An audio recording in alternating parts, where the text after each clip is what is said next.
Hi, good evening. இன்னைக்கு date வந்து 23rd of April. So April மந்தோட ஆல்மோஸ்ட் 1 2 3 வீக் எக்ஸ்பைரி முடிச்சு. லாஸ்ட் வீக் எக்ஸ்பைரி, அதாவது மந்த்லி எக்ஸ்பைரி. ஸோ போன வீடியோவில் நம்ம என்ன சொல்லியிருந்தோம், அதுக்கேற்ற மாதிரி மார்க்கெட் எப்படி ரியாக்ட் ஆயிருக்கு, ஸோ கம்மிங் வீக்ஸில் எப்படி மார்க்கெட் ரியாக்ட் ஆகும் அப்படிங்கிறதெல்லாம் பார்க்கலாம். ஸோ ஸோ போன வீக்கில் நம்ம என்ன பேசியிருந்தோம் அப்படின்னா, நான் வந்து என்ன சொல்லியிருந்தேன்னா போன வீக்கில் என்ன சொல்லியிருந்தேன்னா, மார்க்கெட்டில் வந்து நான் வந்து ஒரு புல்லிஷான வியூ எனக்கு வரல. மார்க்கெட் வந்து இதுக்கு முன்னாடி இருக்க ஹையை வந்து லோயர் ஹையை வந்து மார்க்கெட் பிரேக் பண்ணணும், விச் இஸ் 17,815 வீக்லியில் ஒரு க்ளோஸ் கொடுத்து ஒரு கன்ஃபர்மேஷன் கேண்டில் வரும்னு எதிர்பார்த்தேன். ஸோ ஆக்சுவலாக 17,815 பிரேக் பண்ணி மார்க்கெட்டில் ஒரு வீக்லி க்ளோஸ் கொடுத்தாலும், பட் அதுக்கு அடுத்த வீக் வந்து மார்க்கெட் ஃபர்தராக ஃபால் ஆகி கீழே வந்துருச்சு. ஒரு கன்ஃபர்மேஷன் கேண்டில் எனக்கு இந்த இடத்துல கிடைக்கல. ஸோ இங்கிருந்து மேலே மூவ் ஆனாலும், பட் இதுக்கு முன்னாடி இருந்த ஹையை பிரேக் பண்ணி மார்க்கெட் ஒரு க்ளோஸ் கொடுக்கல. சப்போஸ் மார்க்கெட் வந்து இன்னும் கொஞ்சம் கீழே வந்து 17,202 டச் பண்ணி மறுபடியும் ரிவர்ஸ் போகும்போது மேபி இன்னொரு ஹை. இப்போ வந்து பார்த்தோன்னா ஆக்சுவலாக அது வந்து நம்ம இன்னொரு மாதிரி பார்க்கலாம். எப்படின்னா, இது வந்து லோயர் ஹைஸ்ல இருந்து ஹையர் லோ ஹையர் ஹைஸாக மாற வாய்ப்புகள் இருக்கு. ஸோ அதாவது எப்படின்னா, லைனில் காமிக்கிறேன். ஸோ இந்த இடத்துல வந்து இப்போ வந்து இங்கே வந்து இங்கே லோ ஃபார்ம் ஆயிடுச்சு. இப்போ வந்து ஹை ஒரு ஃபார்ம் ஆயிருக்கு. ஸோ இந்த ஹைக்கு அப்புறம் இன்னொரு லோ வந்து ஹையர் லோ ஃபார்ம் பண்ணி மறுபடியும் இந்த ஹையை பிரேக் பண்ணி போச்சுன்னா, so higher low higher high அப்படி ஃபார்ம் ஆகி ஃபர்தராக மார்க்கெட் மேலே மூவ் ஆக வாய்ப்புகள் இருக்கு. பட் ஸ்டில் இந்த 17,815 மேலே மார்க்கெட் வந்து ஒரு க்ளோஸ் கொடுத்து அதுக்கப்புறம் ஒரு கன்ஃபர்மேஷன் கேண்டில் கிடைச்சா அதனால கான்ஃபிடண்டாக சொல்ல முடியும். பட் ஸ்டில் இங்கே ஒரு க்ளோஸ் கொடுத்துருச்சு. இந்த ஹையை பிரேக் பண்ணி ஒரு க்ளோஸ் கொடுத்துருக்கு. பட் அடுத்து ஒரு கன்ஃபர்மேஷன் கேண்டில் கிடைக்கல. மேபி நான் வந்து இதை சொல்கிறேன்ல, இப்படி இருக்கும், இப்படி வந்து ஸோ இங்கே வந்து மறுபடியும் 202 சப்போர்ட் எடுத்து ஃபர்தராக அப்படி கூட போக வாய்ப்புகள் இருக்குது. பார்க்கலாம். ஸோ இதுதான் நான் சொல்கிறேன், ஹையர் ஹைஸ் ஹையர் லோஸ் வந்து மார்க்கெட்டில் ஃபார்ம் ஆக வாய்ப்புகள் இருக்குது அப்படிங்கிற மாதிரி எனக்கு தோணுது. பட் ஸ்டில் நம்ம மார்க்கெட் அப்படி எதுவும் கரெக்டாக கணிக்க முடியல. பட் என்னால் 815 க்ளோஸ் மறுபடியும் க்ளோஸ் கொடுத்தா தான் என்னால் கான்ஃபிடண்டாக சொல்ல முடியும். இல்லைனா மார்க்கெட் சப்போஸ் இந்த 17,202 பிரேக் பண்ணி கீழே போச்சு அப்படின்னா, ஸோ அல்டிமேட்டாக 16,744 டச் பண்ண வாய்ப்புகள் இருக்குது. ஸோ போன வீடியோ நான் சொல்லும்போது நான் வந்து மார்க்கெட் வந்து கான்ஃபிடென்ட்டாக எனக்கு வந்து மேலே போகுமான்னு தெரியல, 815 பிரேக் பண்ணுமான்னு தெரியல, பட் எனக்கு வந்து கீழே தான் போக வாய்ப்புகள் இருக்குது அப்படிங்கிற மாதிரி தான் சொல்லியிருந்தேன். ஸோ இப்போ நான் எப்படி பண்ணியிருக்கேன்னா, இன்னொரு ஹையர் லோ வந்து கிரியேட் பண்ணும் மார்க்கெட், ஒரு 202 கிட்ட வந்து மார்க்கெட் கொஞ்சம் ரிவர்ஸ் எடுக்கும் அப்படிங்கிற வியூ தான் எனக்கு இருக்குது. ஸோ ஓப்பன் இன்ட்ரெஸ்ட்டை பொறுத்த வரைக்கும் மார்க்கெட்டில் கம்மிங் வீக்கில் பார்த்தீங்கன்னா, இந்த எக்ஸ்பைரிக்கு பார்த்தீங்கன்னா ஆல்மோஸ்ட் ஒரு பியரிஷாக நியூட்ரல் டு பியரிஷ் 0.8 தான் இருக்குது பிசிஆர். 17,700 நல்லா கால்ஸ் பில்ட் பண்ணியிருக்காங்க. ஆல்மோஸ்ட் வந்து 17 மில்லியன் கான்ட்ராக்ட்ஸ் பில்ட் பண்ணியிருக்காங்க. இப்போலாம் ஓப்பன் இன்ட்ரெஸ்ட் வந்து ரெகுலராக வீக்லி இல்லை ஹவர்லியே பயங்கரமாக சேஞ்ச் ஆகுது. ஸோ அதனால் அதில் ஓப்பன் இன்ட்ரெஸ்ட் வந்து நம்ம பக்கவாக கரெக்டாக இருக்கும் அப்படிங்கிற மாதிரி தெரில. ஸோ எஃப்ஐ டேட்டாஸை பொறுத்த வரைக்கும் என்ன பண்ணியிருக்காங்கன்னா, மார்க்கெட் நல்லா மேலே மூவ் ஆயிடுச்சுனால அவங்களோட ஷார்ட் பொசிஷன்ஸ் கம்மி பண்ணிகிட்டே வந்திருக்காங்க. அதாவது இது பேர் தான் ஷார்ட் கவரிங்னு சொல்லுவாங்க.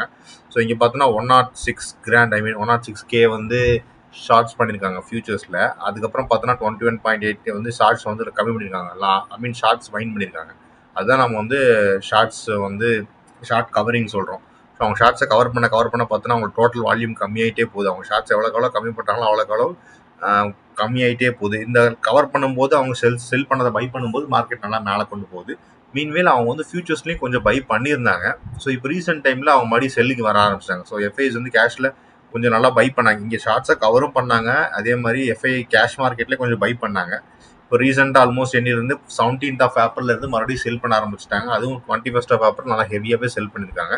பட் ஸ்டில் கொஞ்சம் ஷார்ட்ஸை கவர் பண்ணதாலும் செல் நல்லா இருந்திருக்கு. ஸோ கேஷ் மார்க்கெட்டில் கொஞ்சம் நல்லாவே செல் பண்ண ஆரம்பிச்சிட்டாங்க. ஸோ மார்க்கெட் நல்லா மூவ் ஆனது வந்து சப்போஸ் நீங்கள் அப்கமிங் டேஸில் இங்கே வந்து அவங்க ஃபியூச்சர்ஸை வந்து அவரோட வால்யூம்ஸை இன்க்ரீஸ் பண்ணுறாங்களா இல்லை டிக்ரீஸ் பண்ணுறாங்களா பொறுத்துங்கிறத வச்சு தான் அந்த மார்க்கெட்டில் மூவ் ஆகும். சப்போஸ் மார்க்கெட் கீழே போகுது அப்படி அதே டைமில் இவங்க ஷார்ட்ஸையும் பில்டப் பண்ணிட்டே வராங்க அப்படின்னா இன்னும் நல்லா எதிர்பார்க்கலாம் கீழே போகுதுன்னு. சப்போஸ் ஒரு சின்ன அப் மூவ் வந்து ஷார்ட்ஸை கவர் பண்ண ஆரம்பிச்சிட்டாங்க, சின்னதாக கவர் பண்ண ஆரம்பிச்சிட்டாலே மார்க்கெட்டில் வந்து அவங்க தெரிஞ்சிடும். ஸோ அவங்க கவரிங் நிறையா இருக்குது அப்படின்னு நல்லா தெரிஞ்சிடும். இப்போ தான் நல்லா தெரிஞ்சிருக்கும். ஸோ பார்த்தீங்கன்னா 185K AUDயில் இருந்துச்சு. ஸோ 185K ஃபியூச்சர்ஸ் கான்ட்ராக்ட்ஸ் வந்து அவங்க வந்து க்ளோஸில் ஓப்பனில் வச்சுருந்தாங்க. ஸோ அதுக்கப்புறம் பார்த்தீங்கன்னா அப்படியே கவர் பண்ண ஆரம்பிச்சிட்டாங்க பாருங்கள் ப்ளஸில். அவரோட வால்யூம் +2K அப்படின்னா 2000 கான்ட்ராக்ட்ஸ் வந்து அவங்க வந்து ஷார்ட் பண்ணதை க்ளோஸ் பண்ணிட்டாங்க. அதனால் வந்து டோட்டல் வால்யூம் கம்மியாகிடுச்சு பாருங்கள். 185.2 2000 கான்ட்ராக்ட்ஸ் அவங்க க்ளோஸ் பண்ணுறதுனால 183.2 வந்துருச்சு. ஸோ அதனால இந்த மாதிரி ஷார்ட்ஸ் வந்து கம்மி பண்ணிட்டு வராங்க. 136.9. ஸோ கொஞ்சம் ஒரு இடத்துல கவர் பண்ண ஆரம்பிச்சாங்கன்னா அடுத்தடுத்து கரெக்டாக கவர் பண்ணிட்டே வந்துருவாங்க. ஸோ அல்டிமேட்டாக கவர் பண்ணி ரொம்ப கீழே வந்துட்டாங்க. சப்போஸ் இப்போ ஷார்ட்ஸ் பில்டப் பண்ண ஆரம்பிச்சிட்டாங்க அப்படின்னா கொஞ்சம் நல்ல ஷார்ட்ஸ் தெரிய ஆரம்பிச்சிடும்.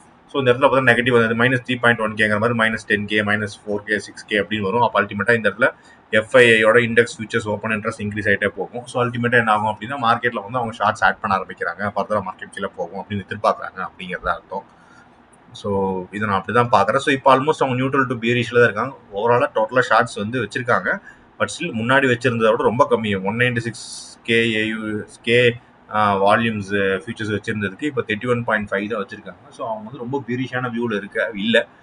இண்டெக்ஸ் ஃபியூச்சர்ஸ்லையும் பை பண்ணுங்க, பட் ஸ்டில் இப்போ கேஷ் மார்க்கெட்டில் செல் பண்ணுறதுனால லெட்ஸ் சி அப்கமிங் டேஸில் இந்த டெக்னிக்கல் அனாலிசிஸ் பிரகாரம் எனக்கு வந்து மார்க்கெட் வந்து ஸோ இந்த இடத்துல 202 வந்ததுக்கப்புறம் ஒரு சப்போர்ட் எடுத்து ஃபர்தராக மார்க்கெட் வந்து இந்த 815 பிரேக் பண்ணி 18,381 கிட்ட போகும் அப்படிங்கிறது நான் அப்கமிங் மந்தில் நான் எதிர்பார்க்குறேன். லெட்ஸ் சி பார்க்கலாம். ஸோ ஆல்மோஸ்ட் என்னோட ட்ரேடும் நீங்கள் பார்த்துருப்பீங்க, ரெகுலராக நான் கம்யூனிட்டி பேஜில் போடுறேன். ஸோ இதுதான் லாஸ்ட் வீக்கில் ஆல்மோஸ்ட் 29,120 ருபீஸு. ஸோ இது வரைக்கும் நான் வீக்லியில் இது எவ்வளோ பெரிய லாஸ் நான் பண்ணதே இல்லைன்னு நினைக்கிறேன். இதுதான் மேக்ஸிமம் லாஸ். இந்த மந்த் ஆல்மோஸ்ட் ஹெவி லாஸில் தான் இருக்கேன். ஸோ ஆல்மோஸ்ட் நான் என்னோட ட்ராடவுன் பீரியட் வந்து ஆக்சுவலாக 18 டேஸ் தான், 18 ட்ரேடிங் டேஸ் தான் இருந்துச்சு என்னோட பேக் டெஸ்ட் பிரகாரம். பட் ஸ்டில் இப்போது நிறைய நான் மிஸ்டேக்ஸ் பண்ணதும் என்னோட ஸ்ட்ராட்டஜி வந்து இந்த லோ ஃபிக்ஸ்ட் என்விரான்மெண்ட்டில் சரியாக பெர்ஃபார்ம் பண்ணாதனால ஆல்மோஸ்ட் நான் வந்து ஒரு 3 மந்த்ஸ் 2 மந்த்ஸாகவே நான் வந்து பிப்ரவரி மார்ச் ஆல்மோஸ்ட் இந்த ஏப்ரல் மந்த் முடிஞ்சு ஆல்மோஸ்ட் 3 மந்த்ஸாகவே நான் வந்து ட்ராடவுன் பீரியடில் தான் இருக்கேன்னு நினைக்கிறேன். ஸோ 22,000 ஆல்மோஸ்ட் லாஸ்ட்டில் இருக்கேன். பட் ஹெவி லாஸ் போன வீக் அது வரைக்கும் நான் வீக்லி லாஸில் இதுதான் அதிகமான லாஸ் நான் புக் பண்ணியிருக்கேன்னு நினைக்கிறேன். ஆனால் இவ்வளோ பெரிய ஃபிகர் நான் பார்த்ததே கிடையாது. 29,120 ருபீஸ் நான் பார்த்ததே கிடையாது நினைக்கிறேன் வீக்லி லாஸில். மந்த்லியில் பண்ணியிருக்கேன் 30,000 வரைக்கும், பட் 35,000 வரைக்கும் பண்ணியிருக்கேன். வீக்லியில் எவ்வளோ பெருசு நான் பண்ணதான்னு தெரில, பண்ண மாதிரி எனக்கு ஞாபகம் இல்லை. பட் ஸ்டில் நான் பெரிய பார்க்கலாம். ஜனவரியிலேருந்தே எனக்கு தெரிஞ்ச நான் லாஸ்ட்டில் தான் இருக்கேன்னு நினைக்கிறேன். ஜனவரியில் பாசிட்டிவ் இருந்தேன், பிப்ரவரியில் பார்க்கலாம். பிப்ரவரியிலேருந்தே நான் லாஸ்ட்டில் தான் இருக்கேன்னு நினைக்கிறேன். ஸோ பிப்ரவரியிலேருந்தே பார்த்தீங்கன்னா ஆல்மோஸ்ட் நான் 57,390 ருபீஸ் வந்து லாஸில் இருக்கேன்.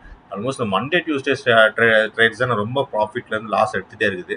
ஸோ மண்டே டியூஸ்டே வந்து நான் ட்ரேட் பண்ணாமல் இடத்துல நல்லா ப்ராஃபிட் வரும் போல இருக்குது. அப்படி தான் என்னோட ஸ்ட்ராட்டஜி சொல்லுது. பார்க்கலாம். மண்டே டியூஸ்டே நிறுத்திலான்னு தான் என் நேரத்தில் இருக்கேன். பட் ஸ்டில் பார்க்கலாம், நான் டிசைட் பண்ணல. ஸோ ஜனவரிலேருந்து பார்க்கும்போது நல்லா ப்ராஃபிட், ஜனவரியில் நல்லா ப்ராஃபிட் தான் பண்ணியிருக்கேன். ஸோ பிப்ரவரிலேருந்து நான் வந்து ஆல்மோஸ்ட் ட்ராடவுன் பீரியட்லேயே தான் இருக்கேன். ஸோ அந்த ட்ராடவுன் பீரியட் சீக்கிரம் வெளியில் வரும்னு நினைக்கிறேன். பார்க்கலாம். ஆல்மோஸ்ட் ஃபைனல் ஸ்டேஜ் ஆஃப் இருந்துச்சு. பட் மண்டே டியூஸ்டே நான் ரொம்ப ஹெவியாக லாஸ் பண்ணிகிட்டே தான் இருக்கேன். எல்லா மண்டேவும் பார்த்தீங்கன்னா லாஸ் தான். ஆல்மோஸ்ட் 3 மந்த்ஸில் பார்த்தீங்கன்னா ஒரு 2 ஸ்டார்ட் மண்டே தான் ப்ராஃபிட் புக் பண்ணுங்க. ஒரு நாள் வந்து 11,000, ஒரு நாள் வந்து 1,000. மற்ற எல்லா நாளும் லாஸ் தான். ஸோ டியூஸ்டேவும் பார்த்தீங்கன்னா ஒரே நாள் வந்து 1,458, அது இன்னொரு நாள் வந்து 5,000, அப்புறம் இன்னொரு நாள் 1,850. ஸோ மண்டே டியூஸ்டே நான் ஹெவியாக லாஸ் மேக் பண்ணுறேன். அதே மாதிரி ரீசெண்ட் டைமில் வியாழக்கிழமையும் நல்லா பர்ஃபார்ம் பண்ணுறதில்ல. ஸோ இப்போ பார்த்தோன்னா போன வாரம் வந்து 5382, அதுக்கப்புறம் அதுக்கு முன்னாடி வந்து 9279, அதுக்கப்புறம் 11,000 அண்டு 12,000, 13,000, அப்புறம் 8,000. ஸோ ஆல்மோஸ்ட் ஒரு நல்லா பர்ஃபார்ம் பண்ணாத மாதிரி தான் இருக்குது. பட் ரொம்ப ஹெவியாக லாஸ் பண்ணுறது மண்டே அண்ட் டியூஸ்டேல தான். ஸோ அதுதான் நான் மண்டே டியூஸ்டே வேறு ஒர்க் பண்ணி பார்க்குறேன், பர்ஃபெக்டாக செட் ஆக மாட்டேங்குது. ஸோ அப்கமிங் டேஸில் மேபி என்னோட வால்யூமை கம்மி பண்ணி பார்க்குறேன், இல்லைன்னா என்ன நடக்குதுன்னு பார்க்கலாம். ஸோ இந்த மந்த் முடிக்கணும். ஸோ இந்த ஏப்ரல் மந்த் ஃபுல்லாக முடிச்சதுக்கப்புறம் நான் ஒரு டிசிஷன் எடுத்து நான் க்ளோஸ் பண்ணுறேன். ஸோ அவ்வளோதான் நினைக்கிறேன் என்ன சொல்லுவேன். ஸோ அப்கமிங் வீக்கில் ஸோ லெவல்ஸ் நம்ம பார்த்துடலாம். ஸோ அப்கமிங் வீக்ஸ் நான் நினைக்கிறேன் மார்க்கெட் வந்து 17,811க்கு மேலே மார்க்கெட் பையர்ஸ் கண்ட்ரோல்லையும் 17,526 கீழே மார்க்கெட் ஒரு செல்லர்ஸ் கண்ட்ரோல்லையும் இருக்கும். ஸோ 811க்கு மேலே மார்க்கெட் வந்து பை அண்ட் டிப்பாகவும் 526 கீழே மார்க்கெட் ஒரு செல் அண்ட் ரைஸ் ஆகும் தான் நான் மார்க்கெட்டை பார்ப்பேன்.